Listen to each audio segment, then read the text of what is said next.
lingo when your hand is that hot? Took a couple bad shots, couple heat checks, but they went in tonight. Fortunately, when you got the hot hand, you're just looking for that little ounce of space, because all you need is an inch or two, and that thing's just flicking off your wrist so easy, and it just happened to be one of those nights. And welcome back to the Fan Eye Report. This is Kendall Hilton.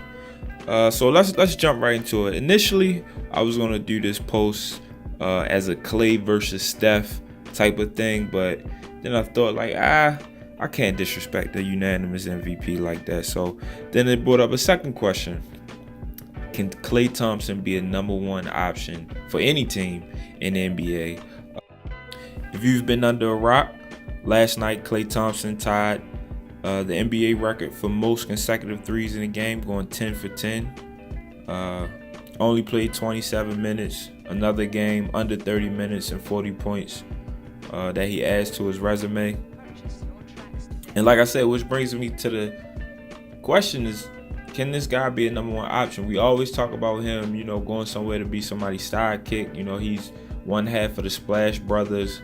But I really don't feel like Klay gets the credit he deserves. This is one of the best scorers of this generation.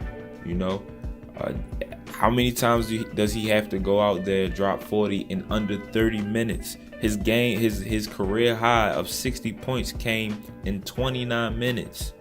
29 minutes. Steph didn't do that. That's unheard of. And then we seen what happened when KD came onto the roster, and it turned him into a third option. And even as a third option this season, he's still having a career high in attempts, and he's tied his career high in points per game. So as a third option, this guy's still averaging 22. As a third option, this guy's still going out there getting up 10 threes, getting up 14 threes in a game, and knocking them down. Why are we not talking about him being the star of a team? Why are we not talking about him going to the Clippers and being the franchise, or going to the Knicks and being the #1 guy out there? What about Klay's game that doesn't signal, hey, this guy's not a #1 option, he can't do this? He does pretty much everything for the Warriors. And maybe he suffers from the Scottie Pippen syndrome, playing with a great player that it forces fans, well, I won't say force, but it leaves fans forgetting how good the second option really is. Because we all know Scottie could have went anywhere else in the league and been still been a Hall of Fame player. But back to Klay, the stats show that this guy has the tools to be a #1 option. I would like to see more talks about him being the top guy somewhere, and I've been preaching that for a couple years now, and some people have always looked at me like, nah, he not ready for that yet. But what more does he have to do? If this guy can go and give me 10 threes in 27 minutes, can give me 60 points in 29 minutes, he averages 42% from the 3-point line. What more does he have to do? And he plays the best player. Defensively, he plays the best player. He protects Steph. He allows Steph to go out there and be that top guy. Because without him, Steph would be in a lot of trouble. He wouldn't be able to do the things he does on the offensive end.